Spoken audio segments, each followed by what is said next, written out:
Hi, everyone. My name is Dr. Gowri Aragam. I'm the host and creator of Sense of Self, a new podcast about reclaiming and rewriting the stories we tell about who we are. And I wanted to welcome you all back to our expert series, where we discuss themes from each episode with a different expert each week. And this week, we're lucky enough to have Joanna Miller, who is a facilitator, coach, and experience designer, and the founder of Joyful Leadership. So, Joanna, I'm so happy to have you here. Disclaimer, we are friends. I've been dreaming of having a conversation with you like this that we record, since we have so many that we don't record. But welcome. Thank you so much. It's a pleasure to be on the show with you. Yay. Okay. So today, the theme of our conversation, we're going to be focusing on episode 3 of Sense of Self, which is Cierra's episode. And we're going to be discussing the theme, what does it take to find yourself in community? And so just for some background, Cierra's episode, for those of you who've had a chance to listen, covers a lot of different themes. So we could have really taken this expert series conversation in many different ways. But one of the things that resonated with me, the other producers, the audience, was that there was a lot of positivity and joy and growth that sort of was pervasive throughout her story, in spite of kind of stuff that she had been through. And so when I thought about, this kind of overarching theme of community and commitment to self, I thought of you. I thought you'd be a perfect person to sort of be here and have this conversation with. I think a lot of people would learn a lot from you, because I know I have learned a lot from you. So I'm sharing with you a little bit about sort of what the inspiration was to have this conversation, and little bits about what has inspired others about Cierra's story. But I'm just curious, just after you've listened to it, what do you think it is about Cierra's story that feels relatable to people? Well, the first thing that struck me listening to her was just how unapologetic she was about being herself. And like you mentioned, in spite of some of these challenges and hardships.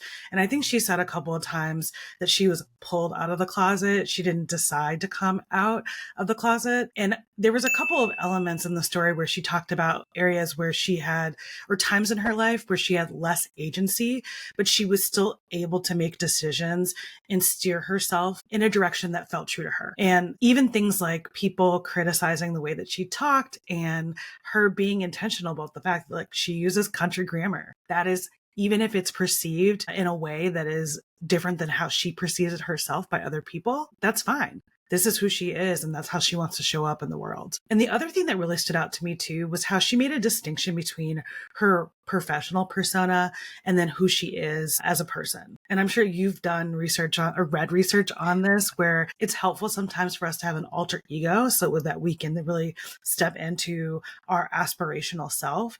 But at the end of the day, that person who is authentically us is also valuable and worthy and real, and deserves to be in the world too, alongside that more superhero or avatar of like who we want to be out. Oh, that's great. Yeah, no, I think I resonate with what you're saying about Cierra and kind of how she shows up in the world, which makes me makes me think about what you do for your work. So, I have you're here because what you do resonates, I think, with what you just said about Cierra, which is that finding the value in showing up as yourself and feeling worthy, while also making space for this other self that is also trying to kind of aspire to something different or something bigger that, requires a different part of you, right? Exactly. And the awareness that she brings to that, I think, and the intention she brings to that is what I personally felt like allowed that to be successful for her and work. And so I guess when I'm thinking about what you do in your work, I would love to learn more about what it means to be a facilitator, a coach, and an experience designer, because each of those things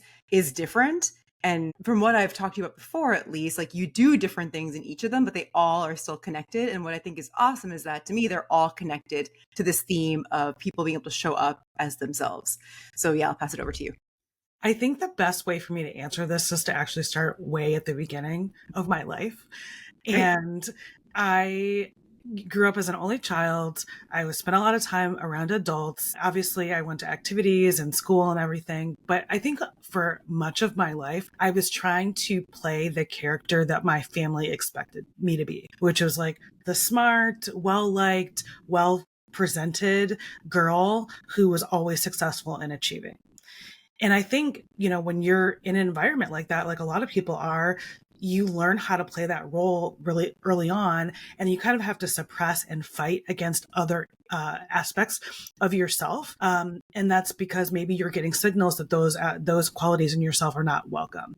And for me, what that was the person who was bubbly and bright and wanting to, not focus on doing well in school, but having fun. Also the person who was playful and like not serious and who was creative. But I was getting a lot of messaging from my family that like, that's something that you do on the weekend or Yeah. after you've gotten done with your chores or doing well in school. And so for like a lot of people, I had to go through a lot of unlearning through high school and college to really say, oh, this creative part of myself deserves to be in community too, or to be expressed too. And that also, I feel like this is best represented by my career path.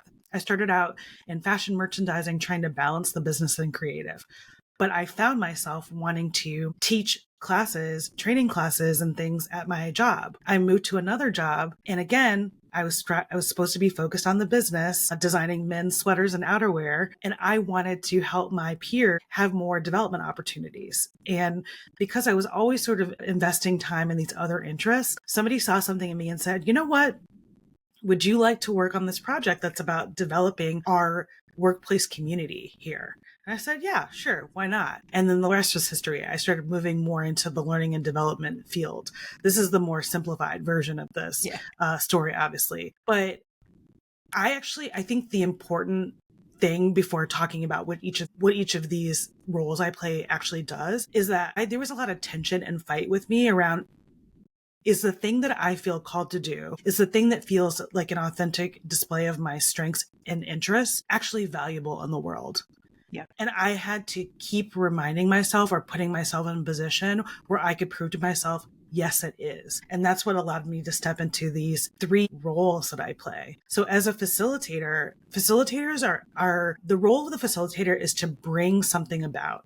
It's to guide a group towards whatever direction that they want to go, or to bring forward whatever value or vibe they want to create. Most often I'm doing this for teams where we're doing team building, we're doing conflict resolution, or maybe even when we're talking about what is the culture that we have today on this team, where do we want it to be different and how are we going to get there? As a coach, I work more with individuals. So a lot of times people, just like myself in the past, were saying something is off, it's not right here. I want to live my life more authentically. I want to have more joy, but I need a little assistance at uncovering what that means for me and how do I change my life in the direction that I want to go without totally disrupting everything that's going on in my life. And then with experience design, this is really, how do you create a physical, experiential event or moment that helps bring together a certain feeling for a group of people? And that could be a conference, it could be a baby shower, it could be a offsite that you're doing with your team. And I think the red thread through all of these things is you're creating an environment through your words, through structure, through a container and a relationship where it's okay for people to discern who they are and then confidently communicate that out in the world or co-create that with other people that they're in community with. I mean, that's like whenever you've mentioned this role to me and what you do, like, that is so incredibly difficult. I'm like, it's hard to even wrap my head around what it must take just to sort of hold all of that yourself and be understanding kind of like the complex dynamics of what's going on in this like large group. But what stuck out to me is, when you, but I can very much see you being someone so good at that because of what you just described in your own journey and kind of what you had to do for yourself. And so being able to see that authentically in other people. One thing that would be, I think, cool to, I guess, hear more about is just some interesting things you've noticed in that space, right? Because when you talk about experience design and facilitation, you're talking about a group space, right? Whether it's something, whether it's just the experience itself, let alone like a goal in mind. But then there's also like the individual side of things. Starting off with that group space, because again, this is about kind of showing up as yourself in community and allowing community to actually help bring that out. From your experience, it's not intuitive to most people that community would help people be themselves, right? It might feel like community is where you have to put on an act. And so I'm just curious for you, how does one achieve that? How it's a big question, I know, but what is an example of someone you've seen sort of be able to do that, which is actually be more of themselves in that space? And like, what do you think of why that might have been? Yeah. So I have a personal motto and it's called live the party you want to be invited to. And it was inspired because a friend and I were hanging out one night and we saw on social media that someone that we knew was hosting a party that seemed really cool. And a lot of people that we knew in our broader professional community were at this event. And we were like, why weren't we invited? And through our conversation, it was like, we don't need to actually be invited to that party. What I actually wanted was to be at an event that was celebrating certain types of people, certain types of activities that had a certain atmosphere. And I definitely have the skills to create that for myself and for people that I care about. And the reason why I think this relates to what you're asking is because so often many of us are waiting to be invited. And that totally like devalues our own agency. And so when you show up in community, it's like, what do I want? What do I want to invite here? Think about it like showing up into a room. When you're in the room, are you walking in with a smile? Are you walking in with a question? How can you direct the energy in that space towards something that you're interested about, you're excited about? I think that's the first step. And an invitation, I like to think of life through invitations. Invitation can be how I present myself. An invitation can be the question that I ask. And then a friend of mine has a great saying. She's like, it's always better to be interested rather than interesting. Like asking other people questions about what's going on for them. And then you can relate that to what you're interested in your life. And that's just the jumping off point of building community. And I'm trying to think if there's some tangible examples of this that I can share with you. I don't know if this is a concrete example, but people often underestimate the power of being witnessed or listened to.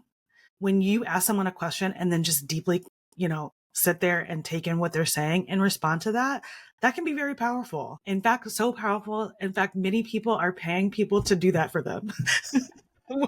Whether they are, meeting a coach or seeing a mental health professional, we want to be in spaces where people are actually hearing what we have to say. So I think that is the first step. Go into the world with an invitational mindset and believe that you yourself can invite into the space, the topics, the mood, the focus that you would like to have there. Yeah, I like that. I was just smiling because obviously that's what we both may or may not get paid for at various points Yes. various points of the week. And I guess because when I'm thinking about it, right, because so many people will go into group setting, right? A lot of people that I work with have social anxiety or just I'm sure either both of us have felt that way, probably still Totally. feel that way in various settings, right? And I know something that helps me is what you said, which is the kind of better to be interested than interesting, Mm-hmm. or when in doubt, be interested. Because I Yeah. think when you get so much of being socially anxious is becoming very turned inward, where the hypercritical part of you just is on overdrive, and the part of you that's feeling so incredibly witnessed, but in a negative, Yeah. judgmental way, is on overdrive. That if you can just sort of short circuit that a little bit and be like, oh, wait, actually, like a way to overpower this is to like turn that focus outward and sort of try to learn about others, right? Like Yes. ask a question. It's actually okay to ask a question. And like you said, kind of have enough faith that someone will probably want to answer a question about themselves. Totally. That's beyond just like, even if it's starting with how are you doing and then kind of going from there, Yeah. which is a skill for sure. Yeah. Um, do you feel like that's a skill, being able to sort of do that, right? Like ask those questions, listen. Is that something people practice in the group setting? And do you feel like do you see like differences in sort of people's natural ability to do that? And have you seen it evolve kind of over the course of a kind of team setting? So I think there's a couple things to keep in mind with that. Yes, I have seen it evolve, but I think a lot of the stuff that we're talking about starts with your mindset. Yeah. And it's like the first thing that I mentioned is the mindset of like, I'm creating the experience that I'm having right now.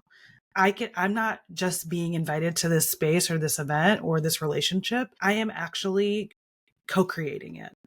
The second mindset that I think is helpful for people is to turn it into a game. I'm really into silent movies. Not a lot of people I know are into silent movies. And every year there's a silent movie festival that I like to go to. I have begged people that I'm friends with to come to me with this. Nobody wants to come.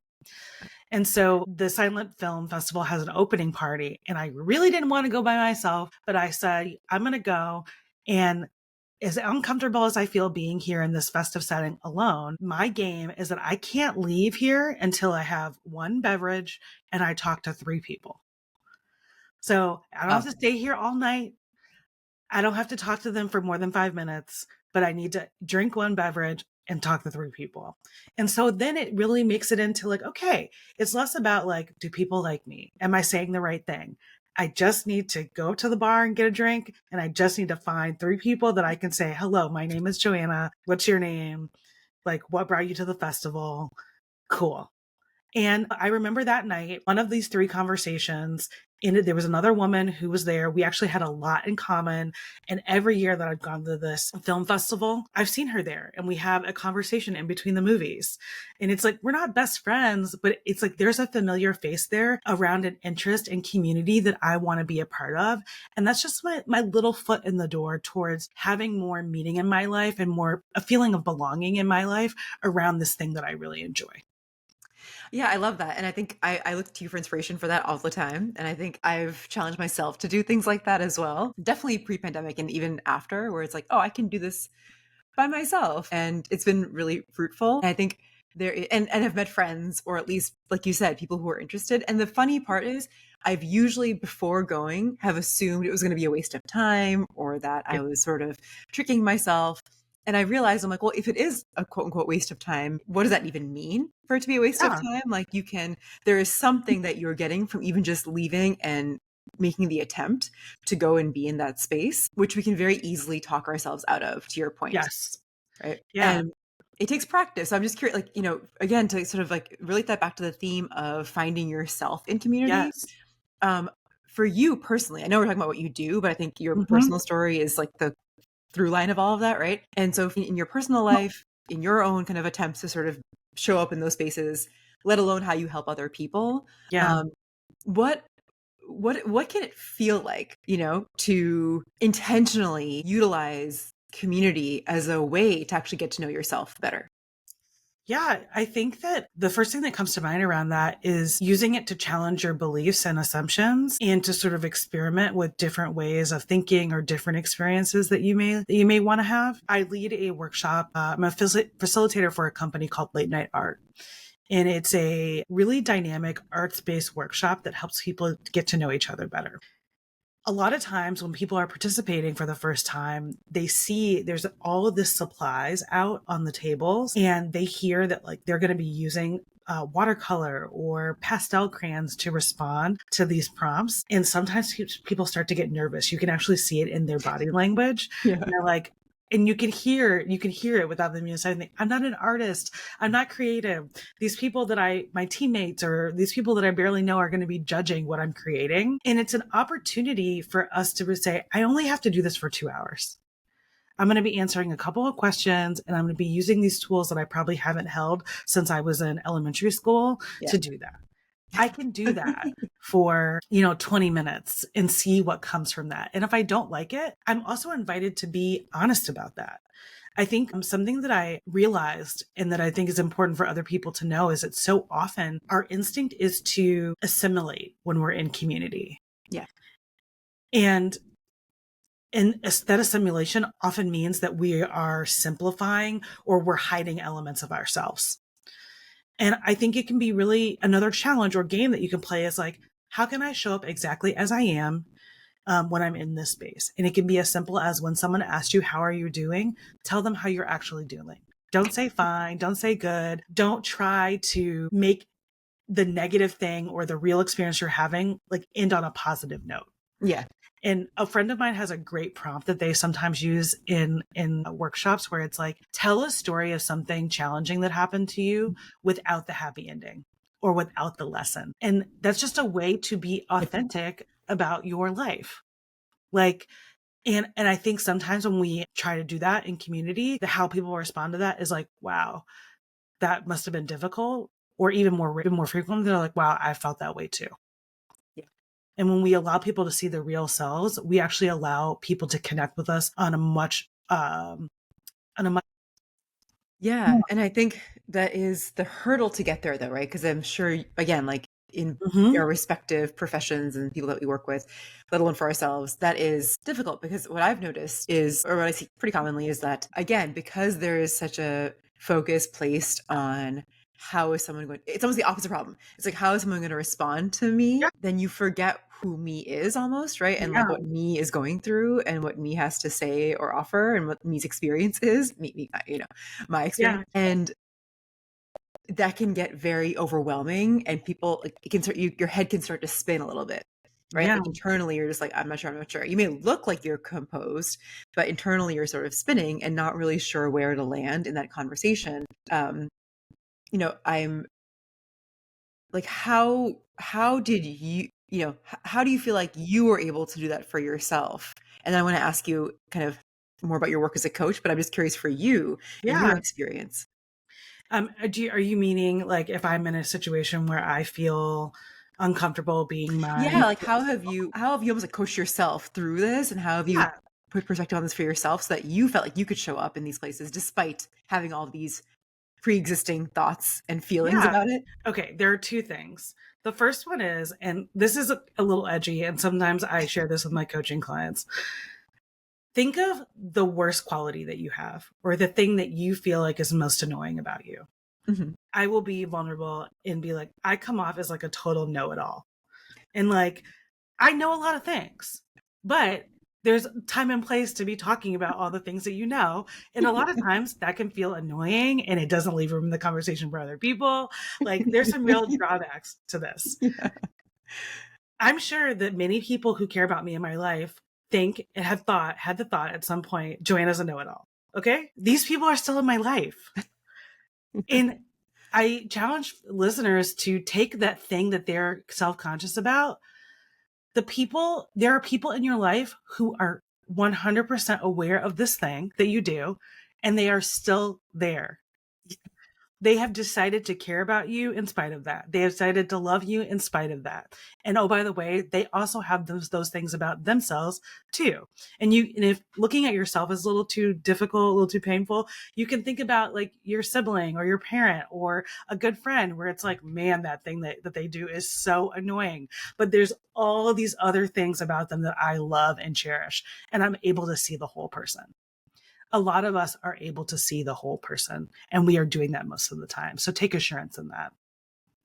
The second thing is that you can go in the bathroom. You can take a break. You Yeah. don't have to be your best, brightest, most authentic self all of the time. Hmm.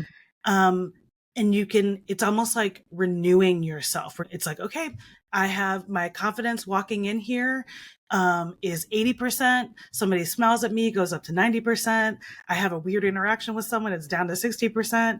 I can go back in the bathroom and look at my phone for 10 minutes and go back out there ready to like try again. And then the third thing I would say is that I have had such positive reaction to when I have been my most real, when I have said the thing that is the most contrarian. And I tell this story a lot in my trainings for managers. I was having a meeting with a manager a few years ago, and she and I would always be fighting about whatever work or project I was doing. And at one point in one of our one-on-ones, I just had a deep sigh and I was just like, and she's like, what? What is it? And I was like, you know what? Sometimes I really don't enjoy working with you. And I couldn't believe it just came out of my mouth. Yeah. And she looked at me and she was like, you know what? Sometimes I don't enjoy working with you. And we both started laughing because it was true. We Yeah. can all tell what the truth is. And I think when someone hits us with the truth, even if it's perceived as like a negative truth, there's something about that is deeply satisfying. It creates Mhm. an opening that you can then go from there and be like, okay, well, like now we're in the real space. Can we walk forward together from here? Yeah, yeah. Even you saying that to me, I felt like something release in my chest of like, oh yeah, like now there's suddenly a Yes. room. And I've been thinking about this a lot for myself, let alone like at work, in terms of, again, what it takes to do that, right? Like so much of this theme is like what it takes to be able to do that. In your case, it was just like word vomit in that first Yes. instance, I was right? and I think it wasn't just word vomit. I Yeah, was yeah. feeling so frustrated, Yeah. so vulnerable that the only thing left to me was the truth. Yeah. That's a good point. Yeah, that's a good way of putting it. It's like there was actually nothing left for you to say, it sounds like, Yeah. apart from what was actually I happening I in the room. couldn't keep the mask up anymore. I didn't have enough energy to do that. Yeah, and I think you've now learned how to do that without having to expend all of your energy for that to be sort of like the last straw kind Yeah. of situation to be able to say it, because you're like, oh, actually saying this earlier might have saved us a lot of Yeah. hassle Yeah. and like energy for self. Yeah. And I think, but to be able to do that, right, identifying that to begin with is really important. Like being Yeah. able to admit that to yourself of like, I don't like working with this person and they probably don't like working with me. And that to me, I think is really hard, because that second part, which is like the truth of, oh, if I don't like working with them, it likely means they don't like working with me either. And Yeah. can you tolerate that truth about yourself? Totally. Right? But Yeah. also you don't know that for sure. Yeah. And so I think that the only thing that you can control is what you think and what you believe. You can ask them, how do you feel about us working together? And I want the real answer.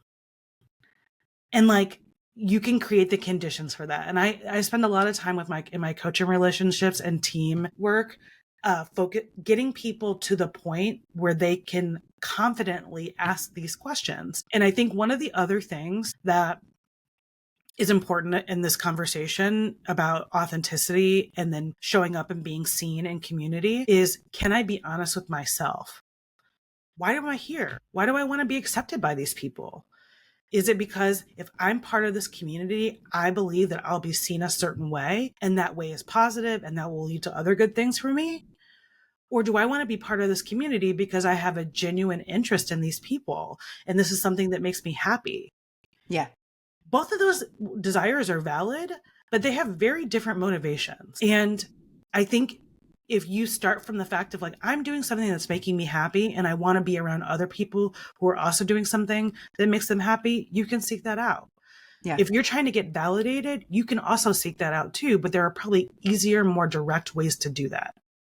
Yeah. And I think what we've talked about is also just being able to be honest about that with yourself and Yes. realize that about yourself, right? Because Yeah. which really helps with a lot of the self-doubt that can come up, because if Yeah. you're clear about the intention of why something is happening and why you want something, then it's like, oh, suddenly playing that game that you mentioned earlier of like, what is the goal of this, can become much more clear, Yeah. right? If there's a more strategic reason why you're showing up in a space, then own that, and like live that Exactly. and set goals accordingly, right? If there's like a more personal reason Yes. that you're showing up in a space, what does that look like, right? And I think I don't think I had to unlearn, and which is a very cultural thing too, is that it's like, oh, well, if it's natural, it's natural. It's like sometimes human interaction though does require some pre-planning, which can feel so inauthentic, but the pre-planning is also just for yourself. So you feel like, to me, sometimes the pre-planning, especially early on when people are first trying to understand who they are and like Mhm. not lose themselves, which I think we'll get to when we talk about your coaching,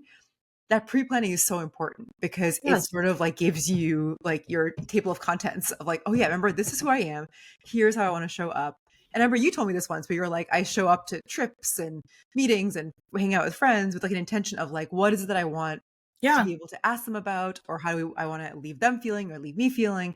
And it really helps shape the interaction, because as we're, get older, we have fewer and fewer interactions with people compared to when we were, in our early 20s or in college, and kind of making the most of those interactions feels very important and meaningful, right? And so that Totally. pre-planning, where it can feel contrived or somehow, contrived, is actually such an important skill to learn, to be, especially in the beginning of when you're trying to make sure that you are being yourself, showing up as yourself, and not, at risk of losing yourself in a community, right?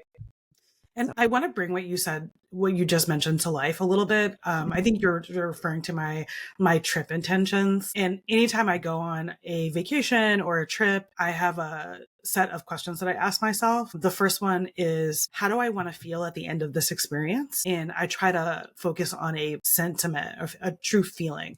So like rested, joyful, gratitude. And then the second question is, what needs to be true in order for me to feel that way? And an example of that might be like, I actually need to get enough sleep every night.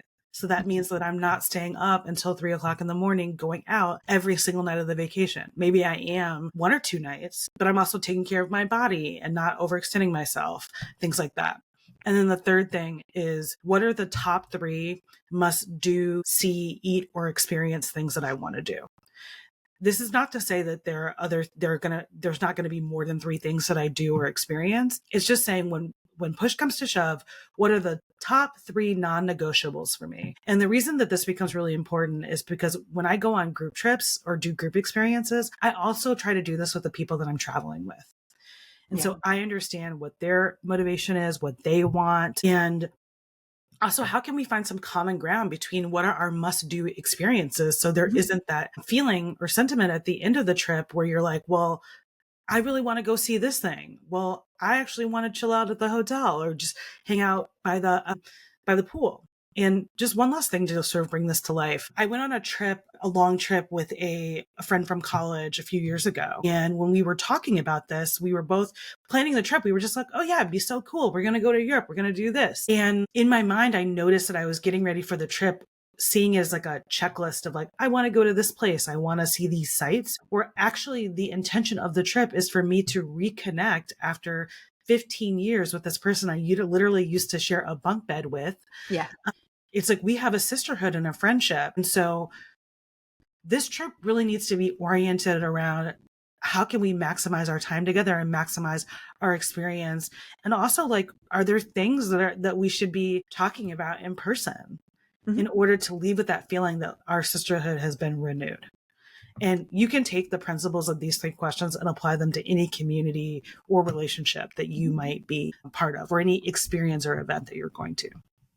Yeah, and I think that is also an amazing example of the initial question, right? Which is like, how can you stay connected to yourself in community, even if that community Yeah. is just another person? And intentionality is such a big part of it, right? Because Yeah. it gets rid of the assumptions, to your point, and it allows room for common ground. It forces you to actually think about what you want and then Yeah. show up in a space with another person so you can sort of negotiate that. And so I think what's very natural for humans is to care about someone else, right? And so it gives you the opportunity to very intentionally care about someone else in a way that suits them, right? So if that person wanted to see 10 more sites and you wanted to rest, what would that look like to, encourage them to do that, in a Totally. way that would feel good for them, but also, reasonable for you as well, right? Yeah. And And so just be it's a, honest that maybe you don't have the same goals. yeah, And so that there are going to be some adjustments that need to happen. yeah, absolutely. I mean, I try to remind myself of that again. I think because of a conversation you and I had, like however many years ago that was when you had first started doing this, and it is hard. When I've tried to do it myself, I'm like, oh, it's so funny how my default is like, I just want to rest. I just want to get rest. I just want to get rest, right? Yeah. And you kind of forget about what else this could be. Or for others, it's like, I just want to see everything, to your point, right? Like I want to make sure I get to like see all this checklist of items. And so it's like, okay, well, what is the actual goal behind this particular interaction, Mhm. or this Yeah. time that's being spent? And I think it can feel like a luxury to a lot of people, but a question I might ask you is like, what would be your argument to kind of defend that, like, this is not actually a luxury, it's a necessity, no matter where you are in life, no matter sort of what you got going on. Some version of this, to me, feels like a necessity. And I'm just curious sort of how you might answer that question or what comes to mind. When you say this, do you mean the question, the reflection, The or intentionality. the Yeah, I'll rephrase intentionality? that. So, like, a lot of people might think, hey, taking the time to be intentional, to ask myself these questions, to line all this up, to have these conversations, that just takes time that I don't have. And I just need to get sleep and rest. Like that is where I am in like the hierarchy of things, right? And that is also very valid. And I'm just curious, sometimes what I've noticed is, of course, there's a subset of people where maybe that's just very, very true and they really just need to like physically rest, and great. I'm talking about the subset of people where sometimes saying that is in and of itself like an obstacle, and in and of itself almost like a little self-sabotagey thing that they've convinced themselves of, which kind of keeps them sort of disconnected from Yeah. themselves, from other people. And I'm just curious, like, how you might answer, you know, hey, doing this is actually not like making the time for this is not a luxury, it's actually a necessity, even if it's not as involved. Some version of the intentionality is a necessity. What would be your kind of argument for that? So, as you know, our brains are optimized for efficiency in pattern matching. Yeah. And so it is easy and difficult to break out of the pattern of reactivity that we have. I see this situation. This is how I've responded to it in the past. My impulse is just to respond to it in the same way that I have in the past. You're automatically doing. What I'm suggesting in terms of setting intentions in a variety of different ways actually doesn't take very long at all. But when you're first learning how to do it, it does take time, more time, and it takes practice and skill. These are very simple principles, but I will not pretend that they are easy to implement in your life. And so I would start with something low stakes. It's like the next time that you're going into a social situation that feels a little charged for you, you're feeling some resistance, I don't want to go. Can you set a timer for 5 minutes on your phone and say, can I spend 5 minutes writing down on a piece of paper, what are all the reasons that I do not want to do this right now? And then you can maybe set a timer for another minute or two and say, if I were to have the best time ever at this thing, what would be true? And then you can spend another minute just saying, okay, what would need in the world, if I could wave a magic wand, like what would need to happen in order for this ideal situation to come true? And you can actually do those 3 questions in 5 minutes. You could use a minute and a half per question. And I think just doing that 5-minute exercise, you may not change your mind about what you actually are going to do in the situation, but at least you've created a little bit of space between that impulse of reactivity and what your actual action is. Yeah. And the more skilled you can get at doing that, the easier it will be to say, actually, I need to pause for a moment. What do I really want to be doing in the situation? What do I really want to say? And I'll be honest too, I'm a very busy person. I have a lot going on. I don't ask my 3 questions for every single event I go to. I save it for the big trips that I go on, usually like a week or longer. So you can adjust these tools to try to where you are in your life and in your journey. Yeah. And the thing is, answer to them might just be, I wanted to see what happens. Like spontaneity can very much be the answer to the question, which leaves a lot of room for freedom and flexibility. Yeah. The other thing too, this is the more like philosophical answer, is like, we only get one life as far as we know. So I want that life to be something that I hesitate to say in control of, but I am at least influencing in the direction that I want to go as much as possible. Yeah. And I keep bringing up this word agency. I think that we all give up a lot of our agency all the time without even knowing it. We do have a choice, and creating that little space again to reflect on what that choice would be that matches our intention, that matches our values, is taking back a little bit more of that agency. Totally. And I think in the spirit of like narratives, which is, I guess, what the podcast is about as well, which obviously fits into this seamlessly, but so much of what can be a resisting force or resisting force being able to do this is, like you said, that reactivity. And that reactivity usually is populated by some narrative you have about what is meant for you, what could be, what can't be, right? Why that is. There is some logic that you have applied that shows up in this reaction, and taking the time to slow that down is worthwhile and can be very helpful, because to your point, it like leads to a really positive cascade of letting go of assumptions and being open to things that you may feel very nervous about. Definitely. And I think what I like to kind of share as well is like with people as well is that the more you do this, right, the more you learn about yourself in terms of what you're actually uncomfortable with, what you actually like. And that's kind of what you were saying as well, right? Which is that you get to know yourself better kind of in relation to other people. Yeah. Which is oftentimes how we get to know ourselves, is in relation to other people. And that inherently means having to be in community and building the skill. But I wish there was more of this taught to kids of like, hey, how do you actually be in a community? Because so much of what I end up seeing, whether it's in immigrant families or not, is people just being fought to be heard, fighting to be heard, but in a way that's actually not functional. Can you give me It's not meet the aim. I'm sorry? Can you give me an example? Yeah, it's like if you are it's almost like if you're at a table at dinner and no one's asking questions, people are just talking, right? Yeah. And sometimes that works because like it actually is building on itself and people are comfortable enough where like, you kind of know. Yeah, there are certain conversations where that does work. There are other conversations, and majority of, where that may seem like it's working, but at some like deeper level, it's really not. Or some people feeling kind of disconnected or having some weird feeling afterwards, but not really knowing why. I've been part of many of these. I've been contributing to many of these in this way. And I've had to reflect on myself of being like, yeah, like when I grew up in a big family, or I saw my relatives who also grew in a big family. And like, it just was very normal to just never ask a question. And why Never. do you I'm like, think that? This is really interesting to me because I have had this experience myself and I have a lot of thoughts about this. But yeah. in your mind, why is it happening that in this family dynamic, no one is asking a question? Well, I was like, well, sometimes you need like an example, right? Of like how to do that. And it's like a passed along trait. It's almost like if you never were asked a question, why in the world would you ask a question? And then if you're later on as an adult asked a question, you're so starved for being asked questions that you're just like taking them all in and like answering them and never actually like, reciprocating and asking a question that builds. And if, you are someone who just wants to be able to share what you are experiencing and what you know, you're not really looking to build a conversation. You're just looking to be able to share what you know And what and what your underneath experience is. that is that desire to share what you know is a desire to be affirmed. Yes. And I think what's interesting here is that I experienced the same thing in my own family. And I call it monologuing at each other. Yes. I Yeah. spend so much of my time with people who are like therapists and facilitators and coaches, people who are asking questions for a living, that the contrast between engaging in my day-to-day life and then going home and being with my family has become starker and starker over the years. And it's like everyone is fighting to be heard, but the maladaptive way they've learned to express that is just to steamroll over everyone in the conversation.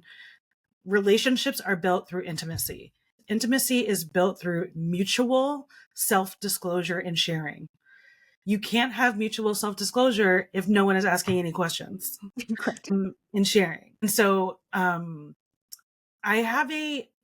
another question I have for you is, these same people in your family, what do they do when they're in public and they meet a stranger? How do they engage with that person? Kind of the same. Really? Okay. Yeah. Maybe not. Yeah. Pretty much the same, actually. Not everyone, but Well, some. Yeah. the And reason, others, but I think that's kind of like an extreme case. yeah, Um, and that's for other reasons, I think. Yeah. But like in terms of those where there isn't like ADHD or something sure. involved, because that's like a whole other issue and usually undiagnosed, right? And so when that's not involved, oh my gosh, like I've seen this like different person come out, and that's what sort of back in the day is what made it clear to me. I was like, oh my goodness, like when this person is out in public and engaging with the world, like they're so curious. They're curious, asking questions, so lovely. But in the setting of like the family, they are known as the person who just like steamrolls everybody. And I'm like, what in the world? It was like This is fascinating what I'm talking about. It's like we're operating with different programs. Like in this setting, I just steamroll. I'm trying to fight to be heard. In this other setting, I'm kicking in my curiosity. And so this is another assignment sometimes that I'll give to my coaching clients, is like, treat your family like interesting strangers. If a someone that you met, out at the post office, I don't know who actually goes to the post office these days, but go with me on this. They're standing in line and they start talking about some fringe political point of view that they have or something controversial. Your instinct typically is not to say to them, like, I don't believe that. Like, it's not to like shout them down. We may Yeah. have crossed the bridge now into the point of time where we are doing that. Yeah. But Yeah. generally speaking, there's a little bit more grace given to people that we don't know to learn more about what they're trying to say to us. And I feel like we don't do that with our family because we've been with them so much and so long that we have assumed this idea that we already know everything that they think and everything that they're going to say. We actually are operating under the mindset that these people don't change. And because they don't change, I don't have to be curious about them. Yeah.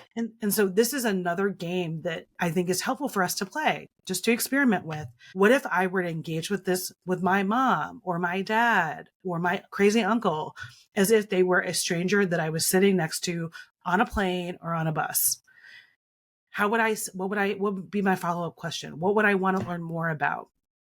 And what I've noticed when I've done this with family members is that there's an initial sort of like heightening of their opinion and like their tone. But as the questions keep coming and you are actually displaying curiosity, they tend to mellow out a little bit.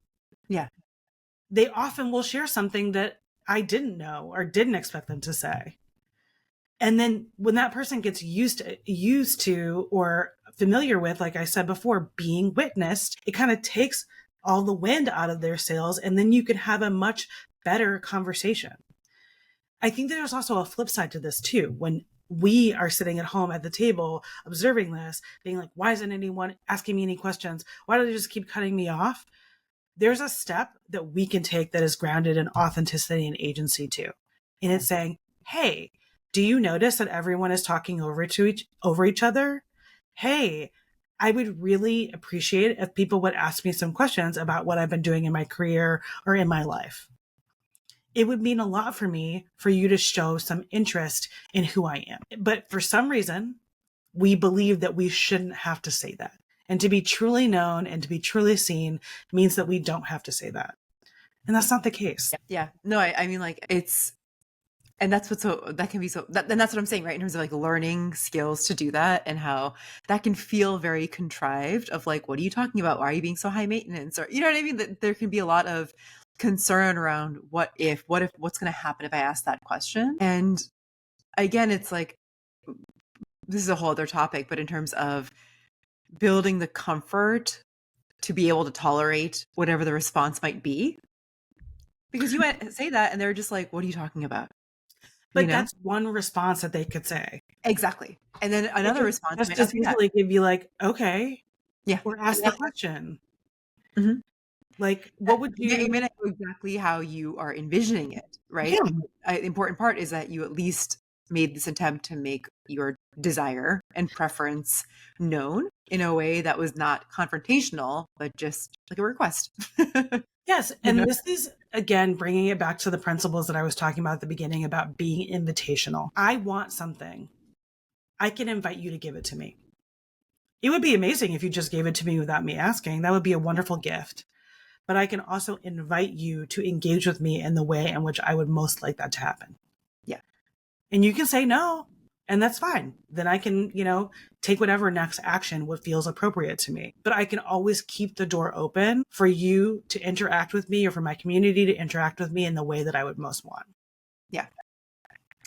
Yeah. And I think, we've just to kind of tie it all back to, not all of it, but tie this back to Cierra and her episode, I think, and kind of what she was sharing, like, I noticed, and again, I'm not going to pretend to read her mind, but in terms of what she did share and kind of what it presented itself as, is that there was this sort of innate ability in her to be able to connect with people by sharing with them kind of what she loved and creating experiences for them to kind of come together. And maybe what she loves is how she expressed her love for them. But in doing that, people then come together and find common ground, right? Or in being a place where she felt like she was okay, kind of with the alternate persona of Shooter, being able to show up in a certain way, command attention, be a leader. That also made people feel much more secure in the workspace that they were in, because there was a sense of security of like, okay, like this person has a sense of who they are, what they need, what they want, and what they're doing, but also is like very curious about me and clearly like wants to take care of me and make sure I'm okay. And it just shifts the energy of like the whole live the party you want to be invited to. And there are people who want to come to that party. Yes. And be okay with, be okay. Not everyone wants to come. Not everyone's going to want to come to that party. Yeah. And it's like, do I want, and again, this goes back to something else we were talking about. It's like, do I want to be affirmed by a certain person or certain group of people? Or do I want to be accepted? Full stop. And there's nothing wrong with either desire. But if you want to be affirmed by someone, be explicit about that so that you can target that. And ask yourself, why is this particular person's affirmation important to me? Yeah. What do I think that will create for me in my life? And usually what it's going to create for you is something that you actually could probably create, like you said. Exactly. There's likely another more direct way to that feeling than through that person or through that group. Yeah. Well, I know we've kind of like reached time, so I don't want to keep. I know there's so many other things we could be talking about that we Yeah, were hoping to talk about. But thanks so much for being here, Joanna. I think there's one question I just wanted to ask because we ask sure. everybody this at the end of the expert series conversations. But let me just and feel free to answer this in any way that you want, whatever kind of comes to mind. But so this podcast showcases how liberation of an individual can lead to the liberation of us all, Wow. specifically how self exploration can lead to self liberation, which can then Yeah. contribute to community liberation. And I'm just curious, like, what that means to you. Wow, that's so powerful. I deeply believe in the principles that you just shared. And I think the other thing that comes to mind when you speak about this is that it's quite literally the only thing that we can control. My sense of self is the only thing that is within my control. Yeah. And then how that I like to think of it as a pilot light, like on a stove. If I can ignite myself, that can ignite heat, catch on other, people, and it can spread from there. That's the only thing that I can do and control. It's in my best interest, my greatest fulfillment for me to try to do that for myself. And through doing so, it helps me connect more deeply with others. Like I'm Yeah. sure we've all had an experience of admiration. And that I think is that light, that sense of self shining. That gave me like jitters when you said that. I'm just laughing because I'm just like, yeah, it's like when you told that woman that you didn't like working with her, and then that inspired her to be true and Yeah. honest as well. And she, no, Yeah. seriously, right? It's like that is, Nothing bad happened because I said that. and if it did, you could have survived, you know? So, yeah. Well, anyways, thanks, Joe. Any questions or anything that you want to bring up that we didn't get to cover today? No, this went so much further than I expected. Like Well, anyways, have a, broader in reach. yes, it did. We kind of like let it go naturally, which Hmm. I think was nice. I learned a lot again when I hear this coming from you because you package things in a way that makes it really easy to understand. I'm And glad. I love how you're like, two things. I'm like, do you have a script somewhere? And you don't. There's no script. No, You just I'm going to keep track in my mind, honestly, because I'll just start talking and be like, what was I trying to say? I had two things. yeah. And then you remember them, which is Yeah. always wonderful. And I wish I could do that. But anyways, cool. I want to have a lovely evening Thank and you. actually